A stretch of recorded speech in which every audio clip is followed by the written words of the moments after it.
ಕನ್ನಡದ ಚಲನಚಿತ್ರ ನಟ ದರ್ಶನ್ ಅವರು ಹುಟ್ಟುಹಬ್ಬದ ಸಂಭ್ರಮದಲ್ಲಿದ್ದಾರೆ.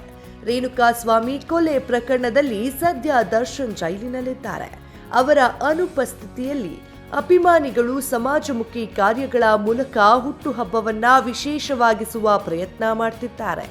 ಅನಾಥಾಶ್ರಮ, ವೃದ್ಧಾಶ್ರಮಗಳಿಗೆ ಕೈಲಾದ ಸಹಾಯ ಮಾಡ್ತಿದ್ದಾರೆ. ಸೋಷಿಯಲ್ ಮೀಡಿಯಾದಲ್ಲಿ ದರ್ಶನ್ ಹುಟ್ಟುಹಬ್ಬಕ್ಕೆ ಶುಭಾಶಯಗಳ ಮಹಾಪೂರವೇ ಹರಿದು ಬರ್ತಿದೆ. ಪತ್ನಿ ವಿಜಯಲಕ್ಷ್ಮಿ ವಿಶೇಷವಾಗಿ ಪೋಸ್ಟ್ ಹಂಚಿಕೊಂಡಿದ್ದಾರೆ. ಪ್ರತಿ ದಿನವನ್ನ ಸಂಭ್ರಮಿಸೋ ವ್ಯಕ್ತಿಗೆ ಜನ್ಮದಿನದ ಶುಭಾಶಯ ಎಂದು ಬರೆದು ಪತಿ ಹಾಗೂ ಮಗನ ಜೊತೆಗಿನ ಫೋಟೋ ಹಂಚಿಕೊಂಡಿದ್ದಾರೆ. ಇನ್ಸ್ಟಾಗ್ರಾಮ್ ಸ್ಟೋರಿಯಲ್ಲಿ ವಿಶೇಷವಾದ ವಿಡಿಯೋವೊಂದ ಶೇರ್ ಮಾಡಿದ್ದಾರೆ.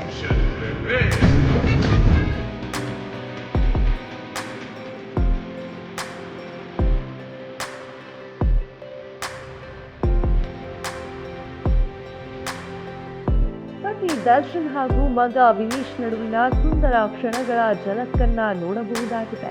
ಕೊನೆಗೆ ತಂದೆಗೆ ವಿನೀಶ್ ಹುಟ್ಟುಹಬ್ಬದ ಶುಭಾಶಯ ಕೋರಿರುವ ಆಡಿಯೋ ಕೇಳಬಹುದು. ಡೆವಿಲ್ ಚಿತ್ರದ ಚಿತ್ರೀಕರಣಕ್ಕಾಗಿ ಪತ್ನಿ ಹಾಗೂ ಮಗನ ಜೊತೆ ದರ್ಶನ್ ಬ್ಯಾಂಕಾಕ್ಗೆ ಹೋಗಿದ್ರು. ಆ ಜರ್ನಿ ಝಲಕ್ಕನ್ನ ವಿಡಿಯೋದಲ್ಲಿ ಗಮನಿಸಬಹುದು. ಜೊತೆಗೆ ತಂದೆ ಜೊತೆಗಿನ ಒಂದಷ್ಟು ಫೋಟೋಗಳು ಅದರಲ್ಲಿದೆ. Happy birthday, Papa.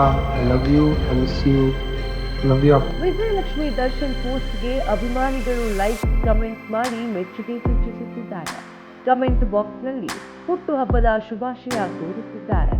ದರ್ಶನ್ ಆದಷ್ಟು ಬೇಗ ಜೈಲಿನಿಂದ ಬಿಡುಗಡೆ ಆಗಿ ಹೊರ ಬರ್ತಾರೆ ಎನ್ನುವ ಅಭಿಮಾನಿಗಳ ಆಸೆ ಈಡೇರುತ್ತಲೇ ಇಲ್ಲ. ಹೈಕೋರ್ಟ್ನಲ್ಲಿ ಸಿಕ್ಕಿದ್ದ ಜಾಮೀನು ಸುಪ್ರೀಂ ಕೋರ್ಟ್ನಲ್ಲಿ ರದ್ದಾಗಿತ್ತು. ಕಳೆದ ವರ್ಷ ಆಗಸ್ಟ್ 14ರಂದು ದರ್ಶನ್ ಮತ್ತೆ ಜೈಲು ಸೇರುವಂತಾಗಿತ್ತು. ಈಗಾಗಲೇ 6 ತಿಂಗಳು ಕಳೆದು ಹೋಗಿದೆ.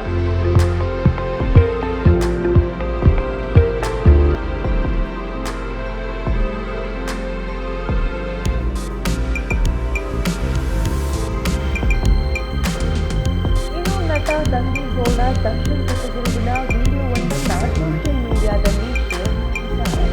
ಭಾವುಕ ಪೋಸ್ಟ್ ಅನ್ನ ಹಂಚಿಕೊಂಡಿದ್ದಾರೆ. ಉಸಿರಿರುವವರೆಗೂ ನಿಮ್ಮ ಹಿಂದೆ ಇರ್ತೀವಿ ಅನ್ನುವ ಒಂದು ನೋಟನ್ನ ಕೂಡ ಬರೆದುಕೊಂಡಿದ್ದಾರೆ. ರಂಗೇಗೌಡ ದರ್ಶನ್ ಅವರ ಕಷ್ಟದ ಸಮಯದಲ್ಲಿ ಜೈಲು ಸೇರುವ ಹಿನ್ನೆಲೆಯಲ್ಲಿ ಸಾಕಷ್ಟು ಓಡಾಟ ನಡೆಸಿತ್ತು. ಅಂದರೆ ವಿಜಯಲಕ್ಷ್ಮಿ ದರ್ಶನ್ ಹಾಗೂ ದರ್ಶನ್ಗೆ ಬೆಂಬಲವಾಗಿ ನಿಂತಿತ್ತು. ಈಗ ರಂಗೇಗೌಡ ಕೂಡ ದರ್ಶನ್ ಅವರ ಅನುಪಸ್ಥಿತಿಯಲ್ಲಿ ಪೋಸ್ಟ್ ಅನ್ನ ಶೇರ್ ಮಾಡಿದ್ದಾರೆ.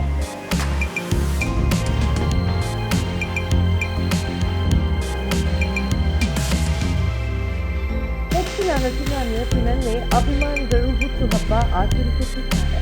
ಬರ್ತ್ಡೇಗೆ ಸ್ಪೆಷಲ್ ವಿಡಿಯೋಗಳು ವೈರಲ್ ಆಗ್ತಿದೆ.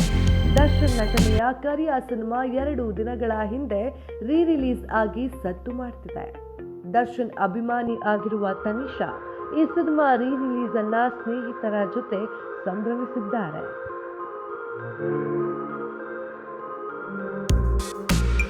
ಇನ್ನು ಅಭಿಮಾನಿಗಳು ದರ್ಶನ್ ಹುಟ್ಟುಹಬ್ಬಕ್ಕೆ ಉಡುಗೊರೆ ರೂಪದಲ್ಲಿ ದವಸ ಧಾನ್ಯಗಳನ್ನ ತಂದು ಕೊಡ್ತಿದ್ದಾರೆ. ಅದನ್ನು ಅನಾಥಾಶ್ರಮ, ವೃದ್ಧಾಶ್ರಮಗಳಿಗೆ ನೀಡುವ ಪ್ರಯತ್ನ ದರ್ಶನ್ ವಹಿಸಿಕೊಂಡಿತ್ತು. ಅಭಿಮಾನಿಗಳಿಗೆ ನಿರಾಸೆ ಮಾಡಬಾರದು ಎಂದು ಹುಟ್ಟುಹಬ್ಬದ ದಿನ ಭೇಟಿ ಮಾಡ್ತಿತ್ತು. ಅಭಿಮಾನಿಗಳು ನೆಚ್ಚಿನ ನಟನ ಕೈಕುಲುಕಿ ಶುಭ ಕೋರುತ್ತಿದ್ದರು. ಆದರೆ ಕಳೆದೆರಡು ವರ್ಷಗಳಿಂದ ಅದು ಸಾಧ್ಯವಾಗುತ್ತಿಲ್ಲ. ಮತ್ತಷ್ಟು ಸಿನಿಮಾ ಅಪ್ಡೇಟ್ಸ್ ಆಗಿ ಫಾಲೋ ಮಾಡಿ.